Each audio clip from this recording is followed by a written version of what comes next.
नमस्ते दोस्तों, आप देख रहे हैं सिनेमा हॉल और मैं अजय ब्रह्मात्मज। आज मैं एम.एस. सत्यू की बात करूंगा। एम.एस. सत्यू का जन्म 1930 में 6 जुलाई को ही हुआ था। इस हिसाब से आज वे 90 को हो गए। 90 के इस बुजुर्ग और विवेकशील निर्देशक को सलाम। और उनको याद करते हुए सबसे पहले सत्यू जी के बारे में। सत्यू जी मैसूर में पैदा हुए, वहीं उनकी परवरिश हुई। बाद में वो मुंबई आए, मुंबई उनकी कर्मस्थली बनी और यहाँ उन्होंने इप्टा के साथ काम किया, चेतन आनंद के साथ काम किया। चेतन आनंद के साथ उन्होंने अंजलि फिल्म की थी और बाद में वे फिल्मों से कुछ समय के लिए कट गए थे और दिल्ली चले गए थे। दिल्ली में पायोनियर के लिए उन्होंने डिजाइनिंग का काम किया। उनकी एक मैगजीन हुआ करती थी लिंक, तो लिंक की डिजाइनिंग वे किया करते थे। और फिर जब 1962 का वॉर हुआ भारत चीन का, तब चेतन आनंद ने हकीकत बनाने का फैसला किया और उन्होंने फिर से बुलाया एम.एस. सत्यू को। सत्यू फिर से आए और उन्होंने सहयोगी की भूमिका निभाई। हकीकत बन के तैयार हुई। उसके बाद से वे फिल्मों में लगे रहे, नाटक भी करते रहे। नाटक वे इप्टा में थे तो वहाँ नाटक करते थे, फिल्मों में उनका शौक़ था। और शमा जयदी से उनकी शादी हो चुकी थी, तो और शमा जयदी भी लेखन में रुचि रखती थी। संयोग कुछ ऐसा हुआ कि उन्होंने एक स्क्रिप्ट लिखी, लेकिन वह स्क्रिप्ट एफएफसी को पसंद नहीं आई। उस समय एफएफसी के अध्यक्ष करंजिया हुआ करते थे, उनको पसंद नहीं आई। तो उन्होंने कहा कोई दूसरी स्क्रिप्ट लेकर आओ। ये लोग दूसरी स्क्रिप्ट पर विचार कर रहे थे, तभी राजेंद्र सिंह बेदी ने उन्हें सलाह दी कि आप लोग क्यों नहीं भारतीय मुसलमानों पर, जो विभाजन के बाद भारत में रह गए, उनके ऊपर कोई फिल्म बनाते हो। यह फिल्म बहुत ही रोचक होगी और लोग देखना पसंद करेंगे। और आप लोग अपनी समझदारी के साथ, वामपंथी रुझान के साथ एक सटीक विश्लेषण करते हुए, सटीक चित्रण करते हुए ऐसा कर पाएंगे। बात हुआ कि राजेंद्र जी आप खुद लिख दें। तो राजेंद्र सिंह बेदी ने कहा देखो मैं तो नहीं लिख पाऊँगा, लेकिन इस्मत से बात करो, इस्मत चुगताई से। इस्मत चुगताई का एक्सपीरियंस रहा है और वो अलीगढ़ की हैं, शायद कुछ बता सकें। और उनके परिवार के लोग भी पाकिस्तान गए हैं। तो बात इस्मत चुगताई तक पहुंची। इस्मत चुगताई तैयार हो गई। उन्होंने स्क्रिप्ट तो नहीं लिखी, लेकिन उसका एक ट्रीटमेंट तैयार किया, एक खाका तैयार किया और शमा जयदी को दिया। और राजेंद्र सिंह बेदी ने उनको सलाह दी थी, शमा जयदी को, कि देखो उनसे कहानी ले लेना, उनसे स्क्रिप्ट मत लिखवाना, क्योंकि उन्हें स्क्रिप्ट लिखना नहीं आता। खैर ये उनके आपस की बात थी। शमा जयदी ने स्क्रिप्ट लिखी। स्क्रिप्ट लिखने के बाद से फिर उस पर विचार विमर्श हुआ, तो पाया गया कि फिल्म में विचार तो बहुत अच्छे से आ रहा है, लेकिन फिल्म की पॉलिटिक्स थोड़ी सी पॉलिटिकली राइट नहीं हो पा रही है फिल्म। तो इसके लिए क्या किया जाए, फिर वे लोग कैफ़ी आज़मी के पास गए। कैफ़ी आज़मी ने फिल्म को देखा और स्क्रिप्ट पढ़ी। स्क्रिप्ट पढ़ने के बाद उन्होंने उसमें कुछ सुधार किए। सुधार तो मुख्य रूप से ये किए कि सबसे पहले तो उन्होंने नायक का काम बदल दिया, नायक का धंधा बदल दिया। फिल्म के अंदर नायक रेलवे स्टेशन में है और स्टेशन मास्टर का जॉब करता है। और कहानी भी यही थी कि हर बार उसके परिवार के कुछ सदस्य या शहर के परिचित आते हैं, जिन्हें छोड़ने के लिए वो स्टेशन जाता है और हर बार गमगीन हो करके लौटता है और अपने बारे में सोचता है, क्योंकि उसके भाई हलीम वे भी पाकिस्तान जाने के लिए तैयार हैं और चले भी जाते हैं। ऐसी स्थिति में दुविधा में पड़े सलीम मिर्ज़ा हैं। तो उन्होंने सबसे पहले ये किया कि, और बताया भी उन लोगों को कि भाई ऐसा है कि लखनऊ के मुसलमान और वहाँ की औरतें इस एटीट्यूड की नहीं होती हैं और उनके साथ फिल्म करोगे तो वो किरदारों के साथ दिक्कत होगी, तो क्यों नहीं इसको शिफ्ट करके हम लोग आगरा ले आएँ। आगरा फिल्म आ गई, बैकड्रॉप में आगरा हुआ। आगरा आने के बाद से हुआ कि उसका काम भी अब वो जूते के कारोबार में रहेगा, जूता का व्यापारी होगा। तो शू फैक्ट्री के मालिक हो गए वो। और हम सभी जानते हैं कि यूपी में एक आज़ादी के पहले, आज़ादी के बाद लगभग कुछ समय तक ये लंबा चौड़ा कारोबार था जो मुसलमानों के पास ही हुआ करता था। आज भी बहुत सारे जो जूते की फैक्ट्री है यूपी में, वो मुसलमानों के हाथों में है। खैर, यहाँ तक ये कहानी आती है। उसके बाद भी बहुत सारी रोचक घटनाएं घटी। फिल्म के लिए एफएफसी में आवेदन किया गया, एफएफसी ने मंजूरी दे दी, लेकिन तब एफएफसी अपने नियमों के अनुसार सिर्फ 2.5 लाख रुपए देती थी। 2.5 लाख में फिल्म की प्लानिंग हुई और उसमें सारे इप्टा के कलाकार जोड़े गए। कुछ मुंबई से कलाकार गए, कुछ दिल्ली से आए, कुछ आगरा के ही कलाकार थे, और इन सबको मिलाकर के एक टीम बनी और जिस पर काम शुरू हुआ। उसमें हम अभी जानते हैं कि शौकत आजमी भी हैं, ए.के. हंगल भी हैं, फारूक शेख भी हैं, और भी बहुत सारे कलाकार हैं, गीता सिद्धार्थ हैं। तो इस तरीके से वह फिल्म शुरू हो गई। और उसके बाद बलराज साहनी मुख्य भूमिका में, बलराज साहनी खुद इप्टा के जागरूक मेंबर थे, तो बलराज साहनी ने मुख्य भूमिका निभाई।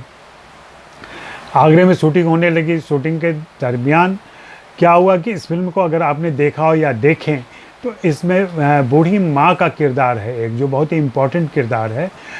उस बूढ़ी माँ की किरदार में पहले बेगम अख्तर को लिया गया था। बेगम अख्तर ने हामी भी भर दी, लेकिन ऐन मौके पर जब शूटिंग से पहले उन्होंने मना कर दिया कि मेरे पति इसके लिए तैयार नहीं है, मैं फिल्म शूट नहीं कर पाऊँगी। अब अफरा तफरी मच गई। इधर बलराज साहनी रोज़ाना सेट पर हल्ला करें कि भाई मेरी माँ कहाँ है, माँ को बुलाओ।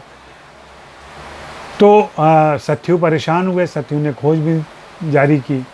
तो माथुर साहब एक थे जिनकी हवेली में शूटिंग चल रही थी। माथुर साहब अपने पुराने ज़माने की बातें करते थे, अपने पिता की बातें करते थे, तो बताते थे कि इस हवेली में कभी इसके आंगन में तवाइफ़ें आया करती थी, जश्न हुआ करता था। तो सत्यू साहब ने उनसे कहा कि भाई कोई तवाइफ जान पहचान की हो तो चलो उससे मिलते हैं, उसे फिल्म के लिए राज़ी करते हैं। खैर, रात में ये लोग गए और वहाँ आगरे के उस बाज़ार में जहाँ तवाइफ़ें रहती थी, वहाँ पहुँचने पर एक माथुर साहब के परिचय की तवाइफ थी, उसके यहाँ गए। उन्होंने दरवाज़ा नॉक किया तो अंदर से आवाज़ आई कि भाई अभी कोई नहीं है घर में। तो उन्होंने कहा कि भाई हम मिलने आए हैं, मुंबई से कुछ लोग आए हैं तुमसे मिलने के लिए। तो भी अंदर से उन्होंने समझा कि शायद किसी ग्राहक के साथ माथुर साहब आए होंगे। तो उन्होंने कहा नहीं, अभी कोई लड़की नहीं है, क्योंकि लड़कियों को पुलिस पकड़ के ले गई। वहाँ रेड पड़ा था, पुलिस उनको ले गई थी। यह सुन के सभी हैरत में रह गए। और उसके बाद भी उन्होंने कहा नहीं, मुझे तो आपसे मिलना है, आपसे बात करनी है। तो खैर दरवाज़ा खुला, वे लोग अंदर गए तो अपनी टूटी फूटी उर्दू में MS सत्यू ने उनसे कहा, रिक्वेस्ट किया कि भाई मेरी फिल्म में एक रोल है और मैं उसको ऑफ़र करना चाहता हूँ आपको, क्या आप राज़ी हैं करने के लिए। सत्यू ने ये बात कही और वो बुजुर्ग महिला रोने लगी, बेतहाशा रोने लगी। सत्यू हैरान कि ऐसी क्या बात कह दी मैंने, क्या मेरी उर्दू गड़बड़ थी या मेरे बोलने में कुछ बदतमीज़ी हो गई। तो उन्होंने माफ़ी मांगी और कहा क्या बात हो गई। तो जो बदर बेगम थी जिन्होंने उस भूमिका को निभाया था, उन्होंने रोते हुए और लगभग हंसते हुए दोनों के मिश्रित भाव के साथ कहा कि देखो किस्मत, 20 साल पहले जवानी के दिनों में मैं मुंबई गई थी कि फिल्म स्टार बनूंगी, एक्ट्रेस बनूंगी, अपने भाई के साथ गई थी, लेकिन वहाँ स्टूडियो के चक्कर लगाने के बावजूद मुझे कोई काम नहीं मिला और थक हार कर, हिम्मत हार कर, निराश होकर मैं लौट आई और आगरे में आने के बाद से इस धंधे में आ गई। और आज मेरे घर में चलकर यह ऑफ़र आया है। जाहिर सी बात है कि रोना तो आएगा और सचमुच ये बहुत ही भावुक क्षण था सभी के लिए। सत्यू भी बहुत खुश हुआ और उन्होंने कितना दिल लगाकर काम किया है। ऐसा काम किया है कि उस फिल्म के लिए, उस रोल के लिए उन्होंने बंगाल फिल्म जर्नलिस्ट एसोसिएशन का अवार्ड मिला, यूपी का अवार्ड मिला बेस्ट सपोर्टिंग एक्ट्रेस के लिए। बलराज साहनी को भी अवार्ड मिलने की बात थी, नेशनल अवार्ड मिलने की बात थी, लेकिन जैसा कि सभी जानते हैं कि इस फिल्म की डबिंग समाप्त करने के अगले दिन ही बलराज साहनी की मृत्यु हो गई थी। वे इस फिल्म को देख भी नहीं पाए थे और बाद में ये कहा गया कि मरणोपरांत हम लोग अवार्ड नहीं देते और यह अवार्ड उनको नहीं मिल पाया था। फिल्म बन गई तैयार हो गई, लेकिन सेंसर बोर्ड ने रोक दिया क्योंकि वहाँ उसे कुछ दिक्कत थी फिल्म के अंदर। सत्यू साहब ने एक इंटरव्यू में बताया था कि किसी मुस्लिम लीग के नेता जो बाद में कांग्रेस में चल गए थे, उनको लगा कि उनके किरदार को लेके फिल्म में हलीम भाई का किरदार रचा गया है, इसलिए वे आपत्ति कर रहे थे। लेकिन बाद में सेंसर बोर्ड ने भी उस पर आपत्ति की और कहा कि नहीं, हम फिल्म प्रतिबंधित कर रहे हैं, बैन कर रहे हैं। बात इंदिरा गांधी तक पहुंची। चूँकि सत्यू जानते थे इंदिरा गांधी को, व्यक्तिगत तौर पर जानते थे, आई.के. गुजराल को जानते थे जो सूचना एवं प्रसारण मंत्री थे तब। ये लोग वहाँ पहुँचे दोनों के पास और फिर वहाँ बातें हुई।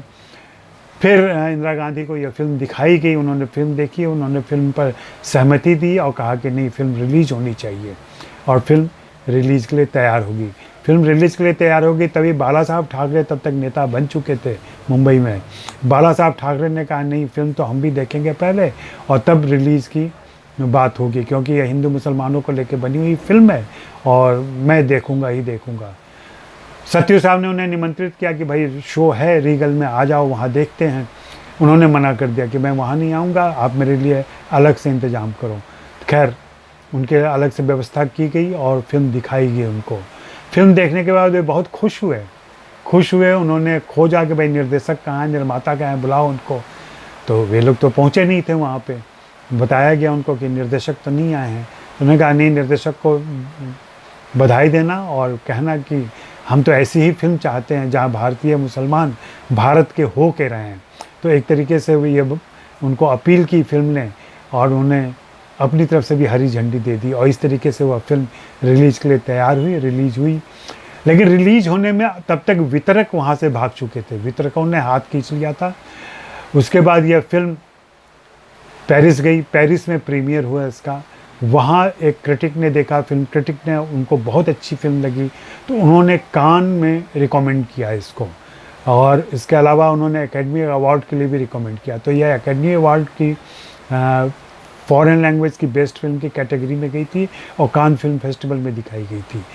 इन दोनों जगह चर्चित होने के बाद, फेस्टिवल में चर्चित होने के बाद जब यह फिल्म भारत आती है तो भारत में भी देखी और सराही जाती है।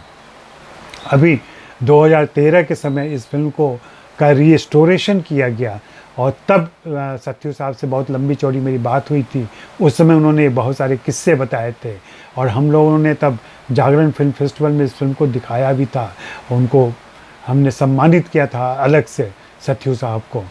तो सत्यू साहब के इस कंट्रीब्यूशन को, सत्यू साहब के इस योगदान को नहीं भुलाया जा सकता है। और बहुत कम ऐसी फिल्में होती हैं जो अपनी लाइफ टाइम में ही, निर्देशक के लाइफ टाइम में ही क्लासिक का दर्जा पा लेती हैं।